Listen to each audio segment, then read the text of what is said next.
pertama-tama aku mau say halo dulu ke semuanya. Terima kasih udah hadir hari ini. Dan yang bikin aku mau ngambil film Assalamualaikum Beijing 2 ini karena aku tahu Assalamualaikum Beijing 1 dan aku nonton juga. Terus aku tahu Bu Asma dan Pak Guntur, aku gak sabar bekerja sama mereka.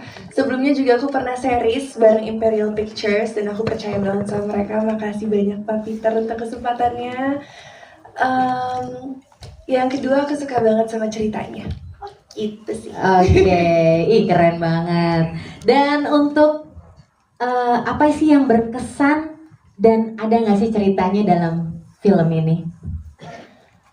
Mungkin yang berkesan dari film ini adalah moral yang bisa aku petik itu yang bukan untuk kita tidak akan berasa gampang. Jadi Tuhan itu udah punya jalannya dan udah punya tujuannya sendiri atau takdirnya untuk kita gitu.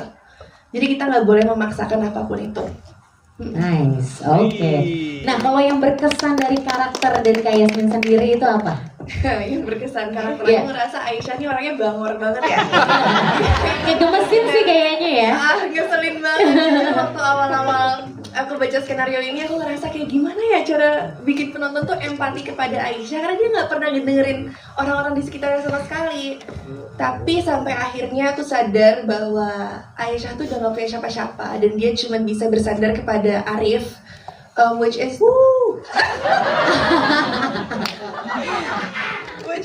masa depannya dia. Itu yang membuat dia rentan itu. Oke, tepuk tangan sekali lagi untuk Kak Yasmin. Keren banget actingnya semuanya bikin kita jadi gemes. Selanjutnya kita langsung bertanya sama Kak Baskara. Ini juga nih pertanyaannya sama kok Kak. Ya gimana apa sih yang mau Kak alasan apa yang membuat Kak Baskara tuh mau terlibat dalam film ini di Assalamualaikum Beijing 2? Selamat sore semuanya. Mungkin pertama alasan untuk menerima peran sebagai Mo ini adalah bagaimana Pak Hartawan, Pak Guntur, Pak Peter, Bu Asma, dan juga Pak Niki di barisan belakang ini semua mereka bisa membuat suatu karakter, suatu cerita yang bisa menggugah sepertinya hati banyak orang. Dan karakter Mo ini juga sesuatu yang juga kita diskusikan dengan Bu Asma ya Bu. Pada saat proses reading kita mencoba menciptakan karakter ini bagaimana karakter yang bisa dicintai tapi juga tetap masih memiliki kekurangan. Mungkin di sini tidak begitu digambarkan karena kekurangannya banyak dari masa lalunya, tapi kita juga lihat betapa Mo ini seorang manusia dan itu karakter yang tentunya sangat menarik untuk diperankan. Tapi aku mau tanya ini pertanyaan pribadi dari aku. Sebenarnya kamu emang benar-benar angkuh atau emang di film ini aja? Benar-benar apa? Angkuh agak-agak cool. Songong bos, songong. Oh songong. Iya nggak ya? Cool deh. Menurut kamu? menurut Emir? Iya, menurut Emir ya? Kadang-kadang kalau di grup chat suka balasnya cuma satu huruf doang. Wow, ih sulit banget. Mas, hari ini mau jalan nggak? Y. A. Oh, oke, seirit itu ya, secool itu deh. Oke. Enggak. Oke, lanjut nih Kak Baskara, aku mau tanya nih, scene yang berkesan ini apa? Scene yang berkesan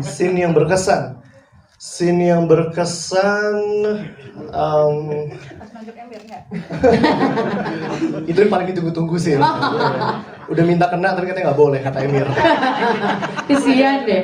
Oh pantesan ya jawabnya ke kamu gitu ya kayak Iya, emang gitu orangnya. Nggak apa-apa. Oke.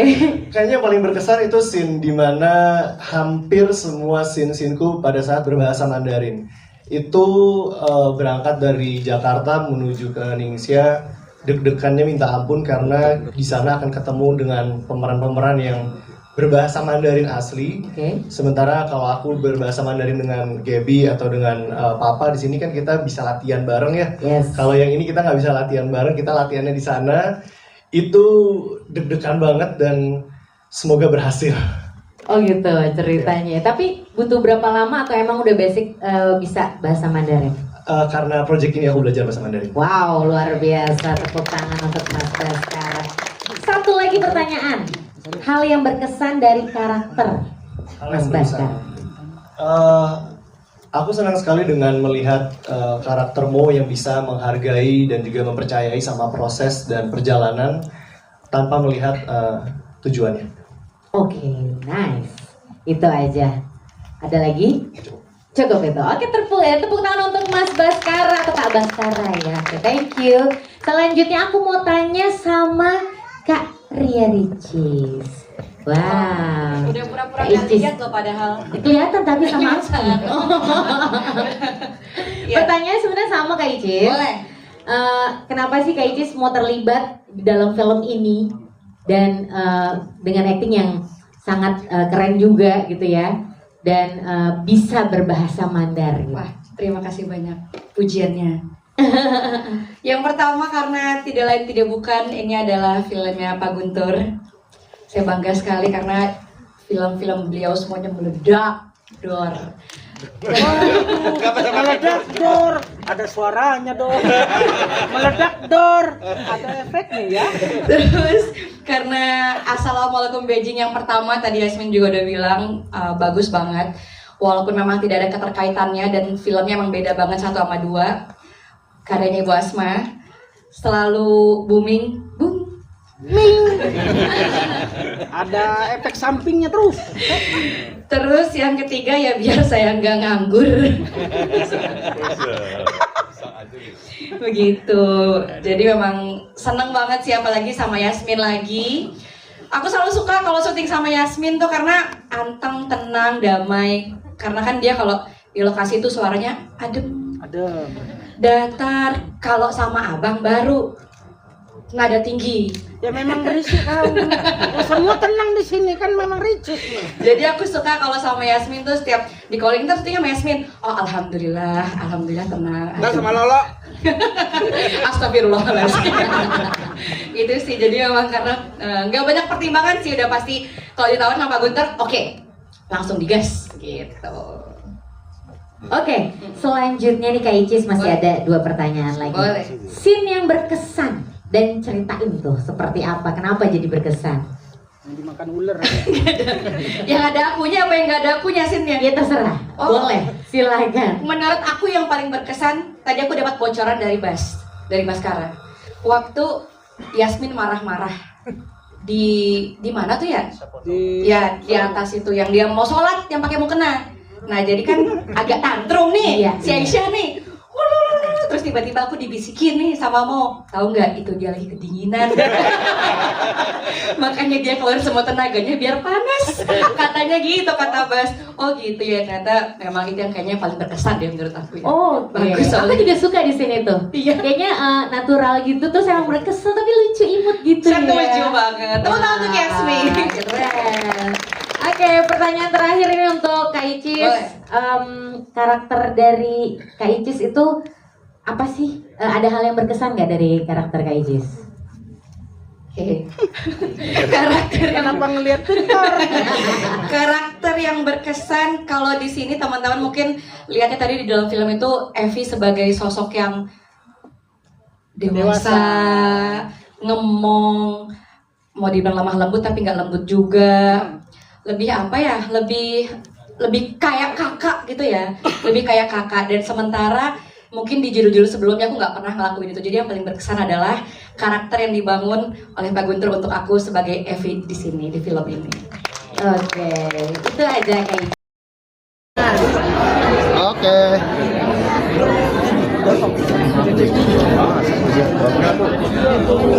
Lagi dah.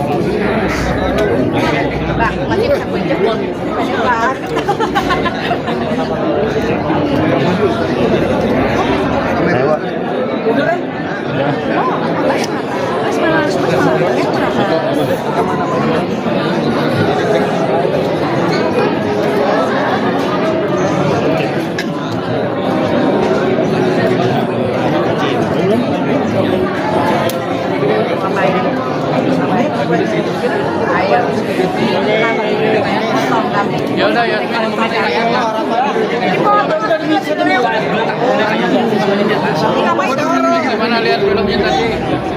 Jalan Muhammad. Oh.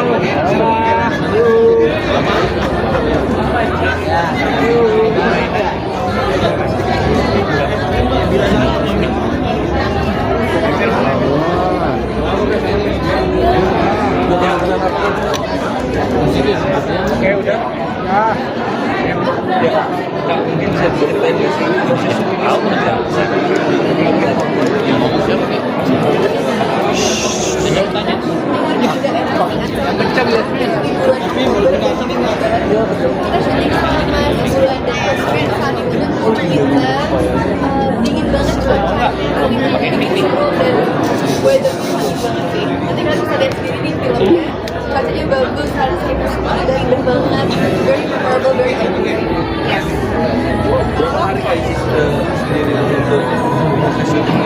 Kita kalau masalah 3 minggu sampai sebulan lebih, dan itu menurut aku pribadi syuting yang lama di luar negeri, meninggalkan anak dan keluarga dengan cuaca yang amat sangat dingin, karena aku dari kampung nggak bisa dingin ya.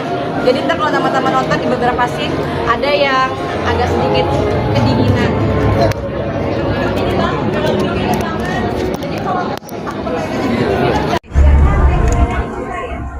Boy, nggak dapat ya?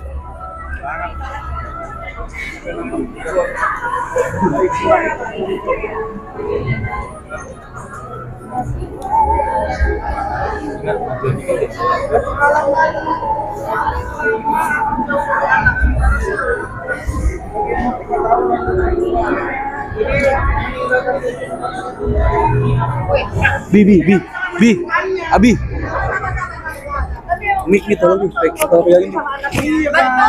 Betul masakan ya, masakan rumah. Jadi kangen sambel beneran kangen sambel. Itu sebenarnya tidak ada di skrip. Dan aku sebenarnya kangen sambal ya. Udah kata Pak Putut, masukkan aja loh. Gitu. Ya. Di film kan Yasmin pakai hijab kan, stylingnya itu belajar dari Ricis juga nggak? Ada tutorial hijab kan? Tutorial hijab. Sebenarnya kalau hijab itu ini adalah proyek kelima aku berhijab ya. Terus ya ada stylistnya sendiri untuk hijab, Kak Juju yang masangin aku selama di Cina. Terus kita ngelihat inspiration paling dari ini sih, dari Pinterest gitu. Nah, untuk belajar bahasa Mandarinnya sendiri seperti sih? Ini jago banget ya. Jago banget. Cobain dong Kak. Kayaknya lima bahasa nih. Bahasa kalbu. Jadi memang sebelum syuting itu kita udah reading tuh, proses reading itu lama ya, cukup sebulan lebih kayaknya ya. Dan itu memang berjalan terus hampir setiap hari, setiap minggu. Sampai akhirnya Pak Guntur menghadirkan benar-benar guru bahasa Mandarin. Jackie Chan. Guru bahasa Mandarin, dan kalimat-kalimat aku tuh udah di print out sendiri 4 halaman. Jadi memang banyak kosakata yang harus aku pelajari berulang, sampai dikirimin voice note, sampai diteror tiap malam sama gurunya, langsung dites langsung, bahkan sampai di lokasi di set pun ada beberapa kata yang harus diulang, diubah lagi, entah itu yang nomor kamar lah, entah itu yang nama tempat lah, apa segala macam. Jadi banyak yang digonta-ganti, cuman berterima kasih dengan teman-teman cast yang lain, sangat supportive banget, sangat membantu banget. Jadi kalau misalnya aku ngeblank, mereka cukup membantu, terutama Yasmin, karena pembawaannya yang lemah lembut dan kalem. Jadi kalau aku sedikit lupa, nggak apa-apa kak, nggak apa-apa kak, ayo kak, nggak apa-apa kak. Aku nggak ngebantu. Ngebantu, abang juga ngebantu. Cuma kan abang kan lebih bahasanya loh, nadanya kan lebih tinggi. Aku tuh kalau lagi panik butuh ditenang, karena dia yang menenangkan aku gitu loh. Contohin dong sedikit Kak. Contohin sedikit Coba contoh bahasa Mandarin. yang paling masih diingat. Nanti malam masih ada kan? Nanti malam lagi ya.